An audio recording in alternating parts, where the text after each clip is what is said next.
Today I'm going to be drawing two similar illustrations, but one will be done digitally and the other one traditionally, to see which is superior. Now, I haven't practiced traditional art in a long time, even though that's how I got started, so I'm a little rusty, like 20 years rusty. But yeah, here's what we're going to be doing. Over 3 rounds, so the sketch, the line art, and the colors, I'll be alternating between using Photoshop and this Wacom tablet, although any tablet will work just as well.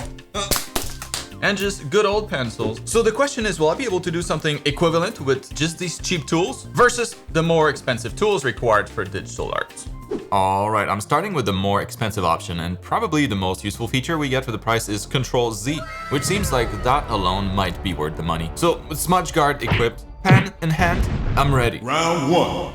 And this time I'll try my best to draw something different than a cute female character, because there's always this one comment on every video suggesting that I never draw anything else. So like I said, I'm using the Wacom for this, but I'd be using a different brand like Huion or XP Pen if they had a stand as good.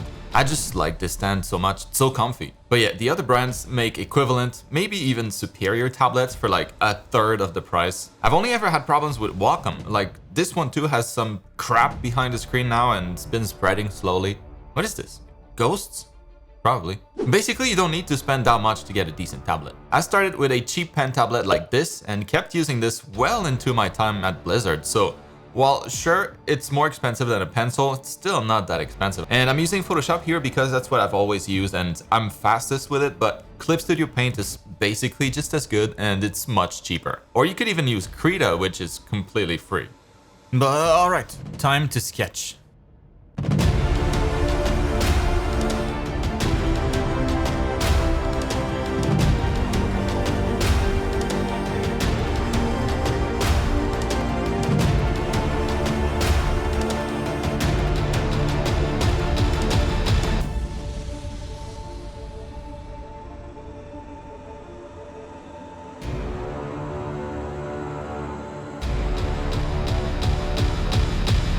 And this should be all I need to start inking, really, so I'm done with the sketch. Now, let's do another one, but with pencil and paper. Oh, Jesus. Yeah, let's try it real quick. Oh, this feels a little weird after such a long time. And I forgot how stressful it is to face a blank page without Ctrl-Z. So what I'm using for this step is just this HB Faber-Castell pencil and this eraser pen. This paper is from this Olo sketch pad, apparently ideal for color markers, which is what I'll be using to color the drawing later. So let's see how this goes. Also, the page is a little small, but I guess we'll just have to work with that. But yeah, all I'm using really is relatively cheap stuff, so well, let's do this.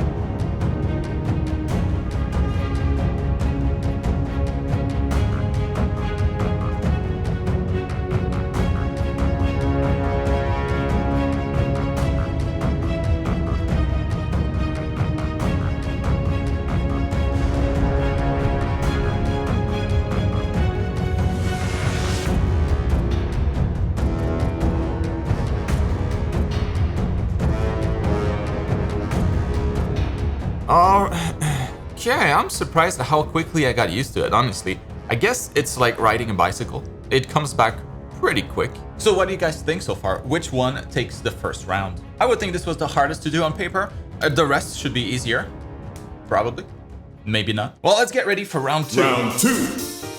Fight.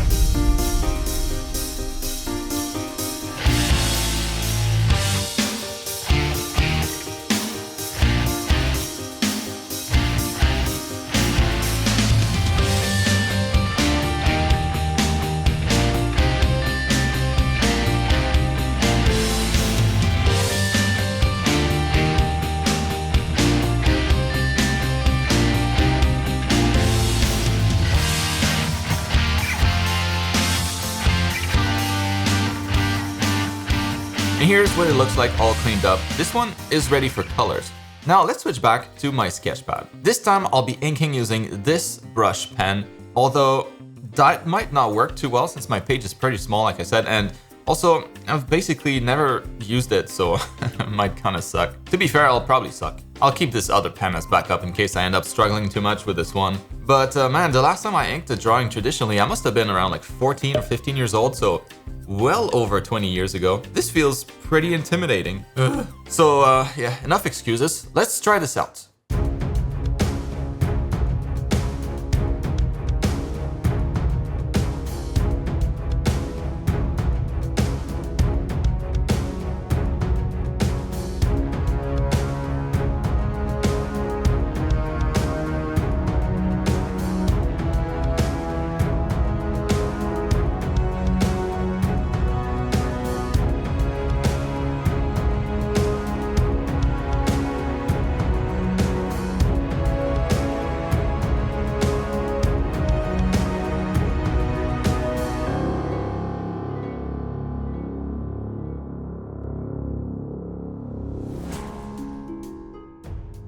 You know what? That wasn't nearly as bad as I thought it would be. What do you guys think so far? Which one is taking the win for round 2? I'm pretty happy with how this is turning out, but I might change my tune after the final round. So for the digital version, I'll use a cell shading style to give myself some chance at not completely failing when I get to the traditional round, because I've never colored an inked drawing traditionally before. I used to always scan them and color them in Photoshop, so I'm just gonna jump in blindly and hope for the best. I think cell shading should be the easiest way to color this, so let's go with that for both. Final round.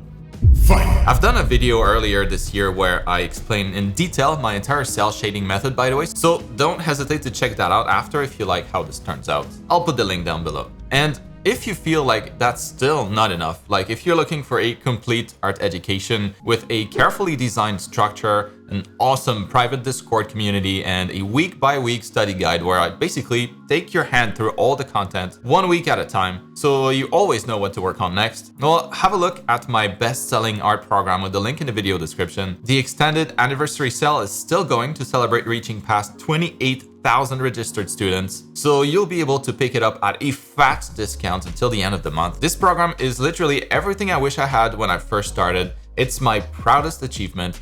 Check it out. Maybe. Alright, I'm done with my shameless plug, and I'm about done with the coloring for this one. I kind of like how this is turning out. Let's add some highlights, maybe a few more finishing touches, and this is what I have for the digital version. Now though, I have one final step, a big step, coloring this thing.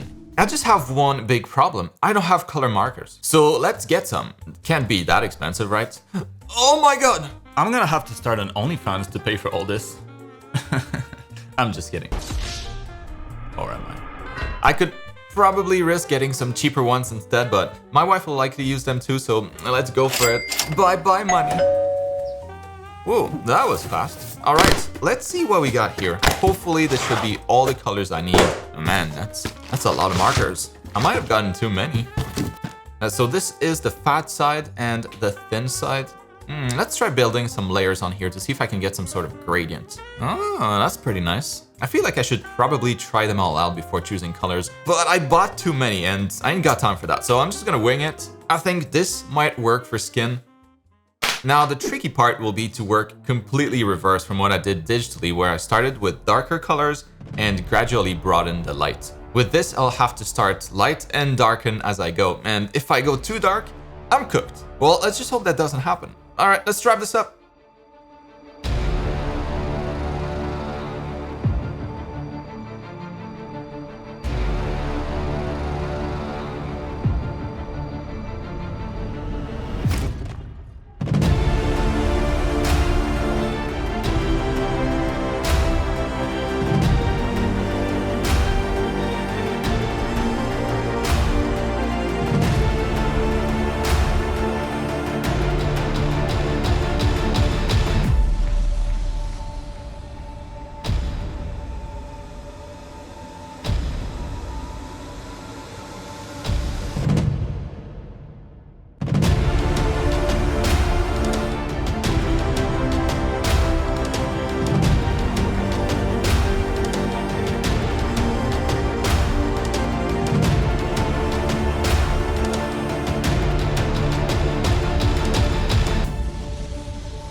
And man, that was harder than I thought.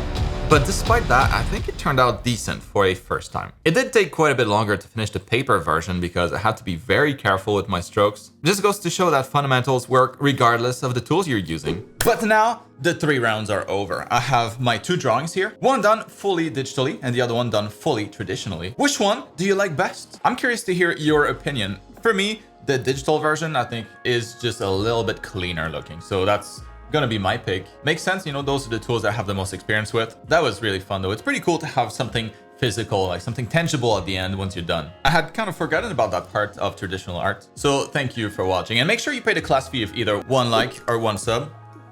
And next, why don't you check out my video where I cover the entire cell shading method that I used here if you want to have similar results.